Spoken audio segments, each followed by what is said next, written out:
अक्ली व फ़िलसफ़ी सवालात। अगर वजूद सिर्फ एक है तो मखलूक़ात का कसरत में वजूद कैसे मुमकिन हुआ? क्या वहदल वजूद का मतलब यह है कि खालिक और मखलूक के दरमियान कोई फ़र्क नहीं रहता? अगर सब कुछ अल्लाह ही है तो फिर मैं और तो का फ़र्क कैसे पैदा हुआ? क्या वहदतुल वजूद इंसान की इख्तियार व इरादा फ्री विल को बेमानी नहीं कर देती? अगर शर और बुराई भी वजूद रखती हैं तो क्या ये भी खुदा ही की तरफ मंसूब होंगी? अगर अल्लाह ही हर जगह है तो फिर जन्नत व जहन्नम का मफहूम क्या रह जाता है? क्या वहदतुल वजूद का अकीदा हुलूल, खुदा का मखलूक में दाखिल होना, या इत्तेहाद, खालिक व मखलूक का एक हो जाना की तरफ ले जाता है? 8.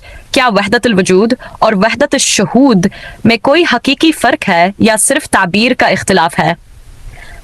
अगर वजूद एक है तो फिर अदम, नॉन एग्जिस्टेंस की क्या हैसियत है?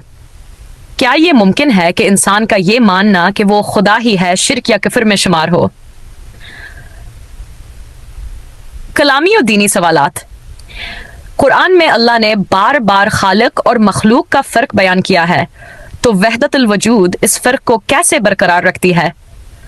अगर सब कुछ अल्लाह ही है तो फिर इबादत और माबूद का रिश्ता कैसे समझा जाए? वहदतुल वजूद के मुताबिक दुआ और हाजत रवाई की हकीकत क्या है?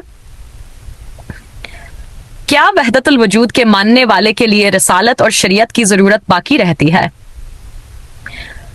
क्या वहदतुल वजूद का अकीदा इस्लाम के बुनियादी अकीदा तौहीद के करीब है या इससे मुतसादिम? अगर हर शे खुदा ही है तो फिर बदपरस्ती या किसी भी शे की इबादत को शिर्क क्यों कहा जाए? क़यामत और जज़ा व सज़ा का फ़लसफ़ा वहदतुल वजूद के साथ कैसे मेल खाता है? क्या इन्ना लिल्लाहि व इन्ना इलैहि राजिऊन को वहदतुल वजूद के सबूत के तौर पर लिया जा सकता है? क्या सूफिया की अना अल हक जैसी इस्तिलाहात तौहीद को तक़वियत देती हैं या इसको तोड़ती हैं? वहदतुल वजूद के नज़दीक अनबिया और औलिया की क्या खुसूसियत बाकी रहती है? अमली व अखलाकी सवालात। अगर सब कुछ खुदा है तो फिर गुनाह और सवाब का तसव्वुर किस तरह बरकरार रहेगा? क्या वहदतुल वजूद इंसान को अमल से रोककर सिर्फ फ़लसफ़ियाना मुराकबा में नहीं डाल देती? अगर कातिल और मकतूल दोनों ही खुदा हैं तो फिर जुर्म और अदल का तसव्वुर क्या रह जाता है? क्या वहदतुल वजूद अखलाकी जिम्मेदारियों को ख़त्म कर देती है? क्या ये अकीदा इंसानी गरूर को बढ़ाता है या रूहानी आजिज़ी पैदा करता है? तारीखी व तनकीदी सवालात। क्या वहदतुल वजूद इस्लामी फ़लसफ़े का नतीजा है या हिंदू व बुद्ध मत के असरात से आया?